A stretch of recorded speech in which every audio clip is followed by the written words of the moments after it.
Please read the disclaimer. XRP holders, Trump just went silent, another attack, and the the clock continues to wind down for two very, very important dates, Wednesday and the Clarity Act. We're going to talk about all this in this video. Now, all I ask from you is that you give me a beautiful smile, to send out those good vibes. XRP holders, I've been feeling a little bit down lately. Sometimes you're going to be up, sometimes you're going to be down. I need your good vibes, so send me those beautiful smiles. Smishity smash that like button. Listen, guys, guys. That was my very bad Trump impression. The last time we hit 1,000 likes on a video was April 1st. So 20 days, you guys have been lacking. You've been slacking and you've been lacking. And XRP's price is not been moving since then. So I'm just saying, it can't hurt. It can't hurt.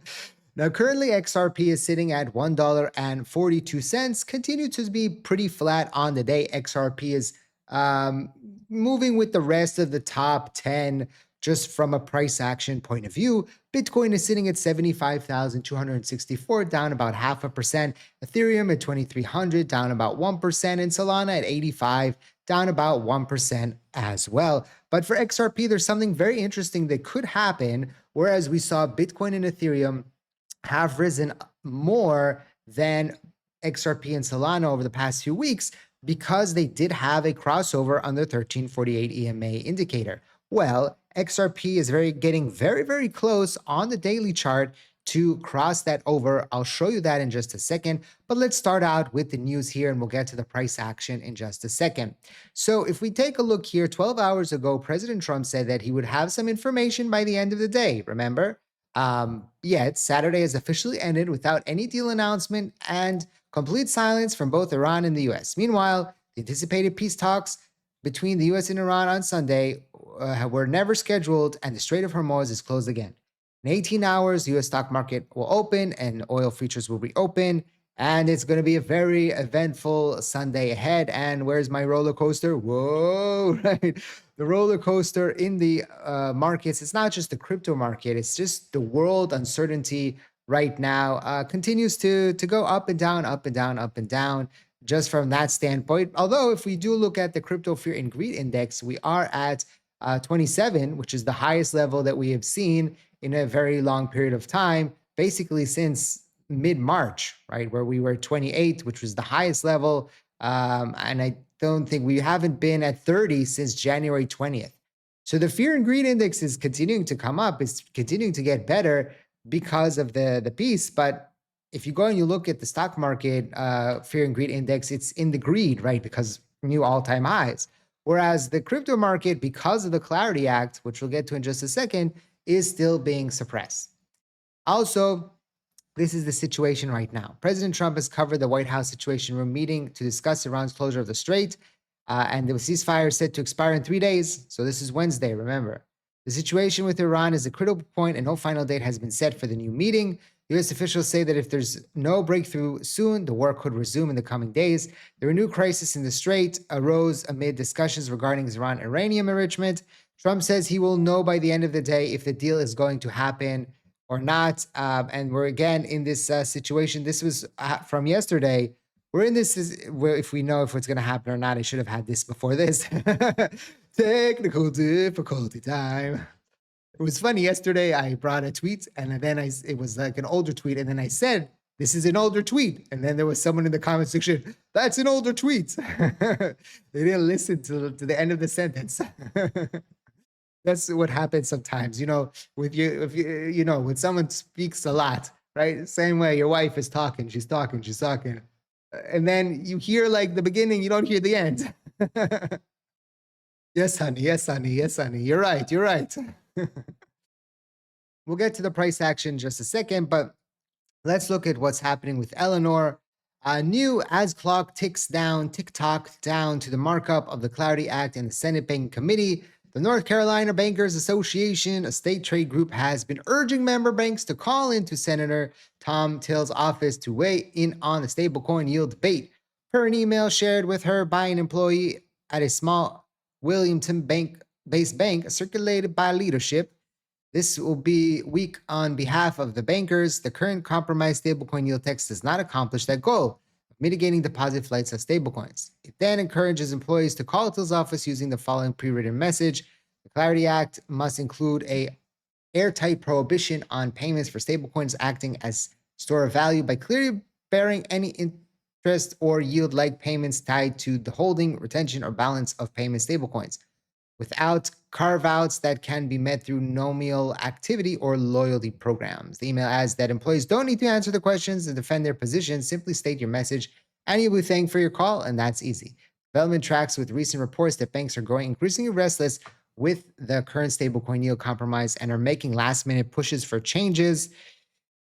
Hopefully, this doesn't bring us into a situation where the Clarity Act gets postponed or in the end canceled. Hopefully, that doesn't happen. You know what I think about that. I don't think there's a lot of new people. Although you remember I told you that there was like suddenly a drop in the amount of subscribers. Well, it came back. It came back. I don't know what was going on there. It was like suddenly I had like minus subscribers, which was the first time in a very long time that I've had less subscribers than subscribers. And then suddenly, I don't know, YouTube rectified it and it bounced back. So I don't know what's going on there. But that's the current situation. But anywho, to all of you, I think that the Clarity Act, of course, it's very critical that it passes.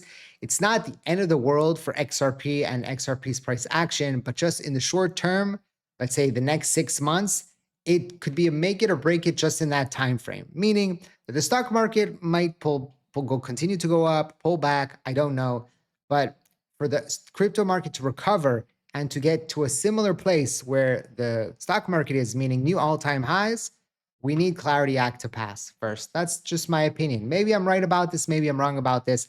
As always, I just want to remind you that this video is for educational purposes, for entertainment purposes only, not financial advice. Always do your own due diligence before you decide to invest.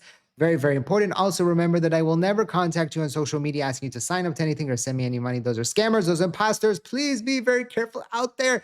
And on that note, let's talk about some hacks. There were 2 exploitations that happened last night. So the first one was 292 drained, biggest exploit in 2026. Attacker drained 116,000 RS Ethereum, 18% of supply from Kelp DAO's Layer 0 powered bridge. And so that happened. And then there was another exploit, not that, this one. Another bridge mining attack robbery from Aave. So that also happened. And so this is something that's continuing to happen. And it's the same value. Interesting. It's a very, very close value. This was 292, and this was also 292. Is this the same thing? It doesn't. It doesn't talk about 116,000. Yes, it's the same thing. Oh my God. It just, you know why I thought it was 2 different things? Because here it says it's from Kelp DAO. So I thought it was 2 different things. And now I see it's across Aave. So yes, only one attack, but still a huge attack that happened. And see, I'm only human after all. Don't put the blame on me. Sometimes, guys, we mess up. Guys, sometimes, and I leave the shenanigans in, I leave the mess ups in, because it's just another reminder to all of us that we're human, and sometimes we're going to mess up. Sometimes we're going to take a bad trade. Sometimes we're going to miss a good trade, which more often than none, we miss a good trade. And then we see something going up. And then, who knows what can happen? It can also go down. So that's what we have to remember. We have to be on our feet. We have to take opportunities. We have to, take the good with the bad. And so that's always important to remember. So again, hacks, phishing, all those things, please be very careful. There's a lot of activity right now. We talked about price action. So right now, Alts versus Bitcoin just flashed the signal. We talked about this, the others, right? And we saw the breakout So I can't find others three for some weird reason. I don't know why it's not popping up here, but others, which is the total crypto market cap excluding the top 10, is also got that crossover on the 1348 EMA. So potentially we could see a breakout here. Again, a lot of people are talking about, well, this is a signal that we hasn't seen since 2020. And that was a crazy, run up. But we also have to remember that 2020 and 2021 was a unique situation. 2017 was a unique situation. Both of those times we had very low interest rates, and now we have pretty high interest rates. So there's a lot of different things. The M2 was mimicked by Bitcoin. Now the S&P 500 is actually mimicking the M2 very closely, but Bitcoin has not, the crypto market has not. So we're in this very weird and interesting situation where we don't really know what's going to potentially happen here from price action standpoint. XRP, like we've talked about, it is potentially going to cross over here on the 1348 EMA, but we have had the run up that we saw on Thursday and Friday. XRP going up all the way to 151. It's people were in the comment section on Friday saying, maybe are we going to see another Friday pump and a Sunday dump? And it seems like we might be getting close to that. Similar to here when we ran up and then we sold off. Will we potentially? It looked like we were potentially going to cross over here as well back in March. That didn't happen. Bitcoin and Ethereum, by the way, did cross over, and that's why they're higher than where they were on March. Or Ethereum is right there, and Bitcoin is a little bit higher. Solana is under, XRP is under, right? And so if we do get that crossover, that could potentially give us a nice movement here. But again, without the Clarity Act, without that passing, we're going to have a problem. And again, the M2 is something that usually the crypto market would, or Bitcoin would mimic, or even mimic with a delayed, time frame. Now it seems the S&P 500 is mimicking it, and Bitcoin is significant away from it. And I still believe that the Clarity Act is what's pushing down the price action. And if we get Clarity Act in the next coming weeks, it could be a very, very interesting time frame. Listen, I'm looking right now. I've experienced these kind of times in YouTube and crypto. I've been doing this already for 5 years. And I've had these kind of lulls where, the interest and the viewership and the price action, and they all just like, they go down and they go down and they go down. They hit this like bottom. And it's kind of the same bottom for some reason. It's around like 500,000 views. I have been making less videos. So, maybe if I made a little bit, 3 videos a day, it would be up a little bit more to maybe 600, 7,000 views, right? Maybe around that if I get, 7,000 more views a day times 30 days, right? So that's about maybe 200,000 more views. So yeah, I could probably be around 700,000. Maybe I should start 300. Do you think we should do 3 videos a day? Are you interested? I don't know. I have to think about that. Because there is, sometimes my videos are long, so I could cut them up. But anywho,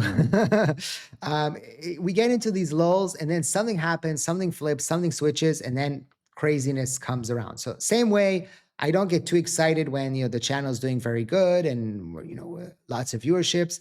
I don't get down when we're kind of in this lull. And by the way, of course, I really, really appreciate you that you're still here and you're still watching and you're still interested, because I know it's not easy. Listen, it hasn't been easy for me, especially over these past few weeks. I don't know what's going on, because I felt a little bit like, and this is more personal stuff. If you want to click off right now, that's fine.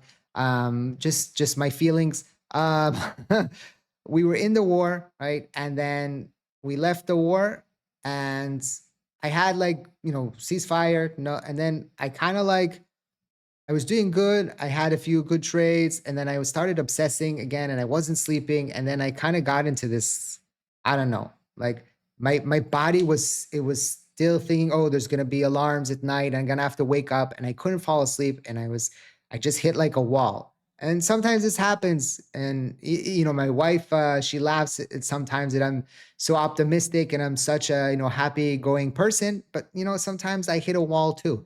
And for some reason, I hit a wall, in the past week or so. And so, but this is my therapy. So I really appreciate you guys listening to me and helping me with my therapy. It's free therapy, of course. I'm too cheap to go to a real therapist. So I was talking to my dad, and this was the funniest thing. It's okay because he doesn't listen to my videos. He comments on them, but he doesn't really listen. So we were talking yesterday. This is story time, and this is some wisdom, but it's funny because you'll understand. He says to me, we're talking about upgrading maybe our vehicles. And then he was talking about, he said, well, I heard this story, or it was his cousin or something. I don't remember who the person was. And he says, we always had a $10 hat, right? And then he would always buy this new hat every single year. And then he would sell it to his less fortunate cousin for $5. He say, here, I'll give you my hat. It's a good hat for $5. And he would sell him the hat, right? And then he would take that $5 and then he would go and add another $5 and buy a new hat, right? And same thing. And then eventually he came to the guy and he said, hey, listen, you were both paying $5 every year. I bought the $10 at first, but we're basically paying the same money every year. I'm getting a new hat and you're getting a used hat. So the moral of the story was that sometimes it's good not to be cheap, but he is the master cheaper, right? He is the cheapest guy. So it was funny to hear from him that story about buying new stuff when he still walks around with the same old t-shirts and and used clothes, right? So I don't know, that was just funny to hear it from him, but sometimes people don't have their self-awareness. So yeah, if you found that story enjoyable, don't forget to smash the like button. Check out the links in the description down below. Did we get to 1,000 likes on this video? Yes, no, maybe. Yes. Let's do it. Let's do it, guys. Thank you for watching. I hope to see you next time. And like I always say, let's make a lot of money.